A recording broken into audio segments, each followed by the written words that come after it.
제6화. 그 다음 며칠 몇 주 동안 리처드는 노인이 준 성경을 열심히 읽었다. 리처드는 매일 작은 오두막 소파에 앉아 신약 성경에 기록된 이야기들에 푹 잠겨 지냈다. 어렸을 적에도 한두 번 성경을 읽은 적이 있었지만 주로 호기심에서 읽었을 뿐이었다. 리처드는 믿음 때문에 감옥에 갇혔던 바울이 기록한 말을 읽었다.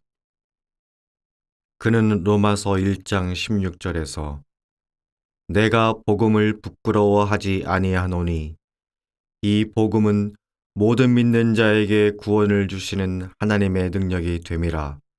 먼저는 유대인에게요 그리고 헬라인에게로다 라고 선언했다. 리처드는 그 말이 사실일까 궁금했다. 예수 그리스도께서 유대인에게 먼저 구원을 준 것인가?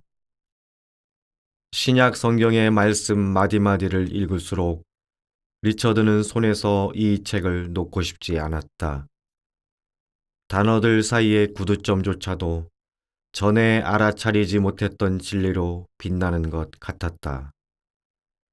전에는 기독교가 어린 리처드의 호기심을 일으킨 적이 있었지만 이제는 과거의 쾌락을 누리며 살던 그를 무너뜨리고 있었다. 리처드는 예수님의 비유를 음미하고 그분의 놀라운 말씀에 대해 곰곰이 생각했다. 그분은 마태복음 5장 44절 45절에서 나는 너희에게 이르노니 너희 원수를 사랑하며 너희를 박해하는 자를 위하여 기도하라. 이같이 한즉 하늘에 계신 너희 아버지의 아들이 되리니 라고 말씀하셨다. 유대인은 수세기 동안 핍박을 받았다.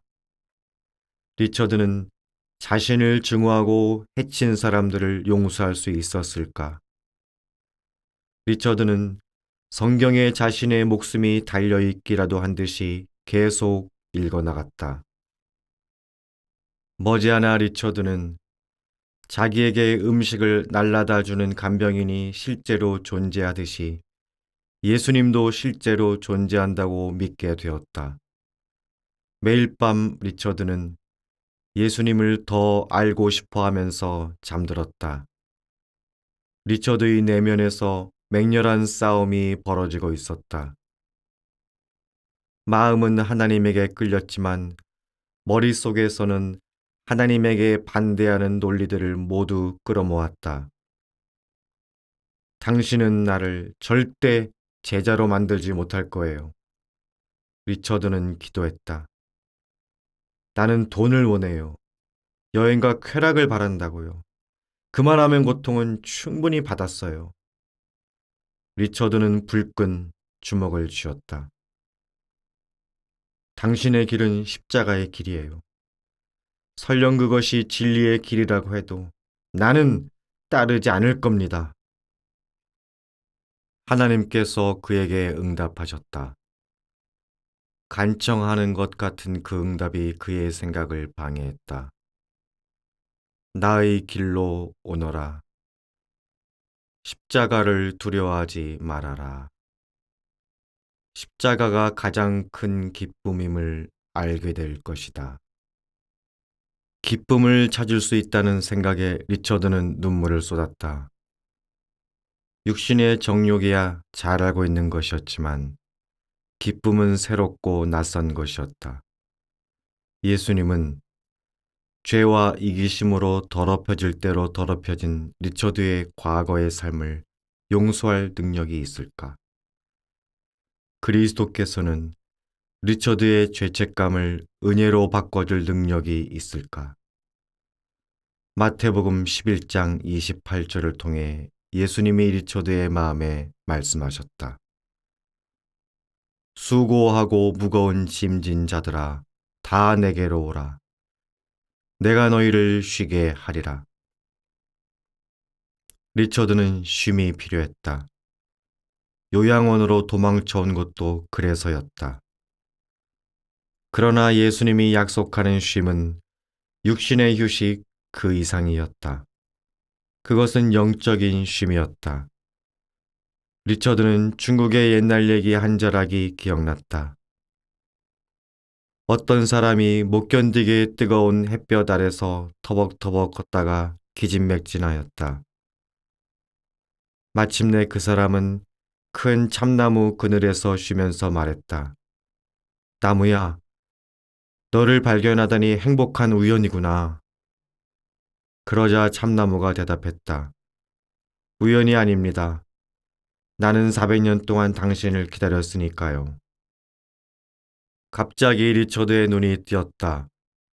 구원으로 가는 길이 분명해졌다. 예수 그리스도께서 그를 계속 기다리고 계셨다. 예수님의 사랑 안에서 쉬는 법을 가르치기 위해 계속 기다리고 계셨던 것이다. 어쩌면 폐결에 쫓아도 세상의 열기에서 그를 끌어내 십자가 그늘로 덮어주기 위한 하나님의 계획의 일부일지 몰랐다. 카르파티아 산 속에 아늑하게 자리 잡은 예스러운 오두막 바로 그곳에서 리처드는 예수 그리스도의 사랑을 받아들였다. 그를 절대 포기하지 않는 그분의 사랑을 수락한 것이다. 하나님, 리처드는 기도했다. 저는 무신론자였습니다. 이제 저를 러시아로 보내 무신론자들에게 복음을 전하는 선교사로 일하게 해 주십시오. 그런 뒤에 제가 감옥에서 평생을 보내야 한데도 불평하지 않겠습니다. 금지된 예수님 이름을 부르는 소리에 사비나는 화가 치밀어 올랐다. 리처드의 삶에 순식간에 닥친 이 변화가 그녀는 몹시 못마땅했다. 자신이 무신론자와 결혼했지 기독교인과 결혼한 것이 아니기 때문이었다. 나한테는 예수님이 필요하지 않아요. 사비나가 우겼다. 당신한테도 마찬가지고. 이건 자연스럽지 않아요. 사비나가 오두막 바닥 나무 판자에 쿵쿵 발을 구르며 말했다. 우리는 유대인이에요. 이건 우리 생활 방식과 완전히 다르잖아요. 그러나 사비나는 남편에게 이미 불어닥친 변화를 부정할 수 없었다. 남편은 예수 그리스도를 믿는 새로운 신앙으로 변화되어 있었다. 사비나는 무심결에 이런 말을 내뱉고 말았다. 당신이 기독교인이 되는 걸 볼 바에야 차라리 죽어버릴 거야. 그녀는 리처드에게 최후 통첩을 했다. 종교를 꼭 가져야겠다면 유대인이니까 유대교를 가지라는 말이었다. 그러나 리처드가 세례받고 싶다는 의향을 비쳤을 때 사비나는 거의 미칠 지경이 되었다. 하늘이 무너져도 세례는 안 될 일이었다. 두 사람의 타협안이 얼마 동안은 잘 먹혀드는 것처럼 보였다. 리처드가 회당에 다니면서 유대교 신앙을 갖는 척했기 때문이었다. 그러나 그곳에서도 리처드는 주로 예수님에 관하여 말했다. 산골 오두막에서 부크레슈티 집으로 돌아온 뒤 어느 날 그는 교회에 한번 들어가 보자고 그녀를 설득했다. 사비나는 두려웠지만 궁금하기도 했던 터라 나무로 된 육중한 정문을 지나 남편을 따라 예배당으로 들어갔다. 사비나는 남편의 외투 뒷자락을 꼭 붙잡고 성인들 그림으로 화려하게 장식된 예배당 벽을 훑어보았다. 그들은 기독교 성인들이었다. 리처드는 사비나가 그림 하나하나를 주목하도록 이끌었고 예수님과 예수님의 모친을 포함하여 그들 가운데 절반이 유대인이라고 일깨워 주었다. 중앙 통로의 흐릿한 조명에 눈이 적응하자 사비나는 아치 모양의 천장을 살펴보았다. 그러는 사이에 리처드가 십계명의 뜻을 설명해 주었다. 사비나는 자신의 아버지가 유대교 모세의 책에 기록된 그 계명들을 얼마나 소중하게 여겼었는지 기억났다.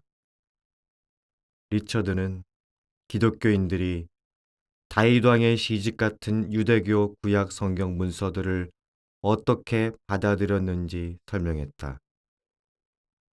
사실 유대교의 거룩한 책인 구약 성경 전체에는 앞으로 오실 메시아, 예수 그리스도에 관한 예언들이 가득했다.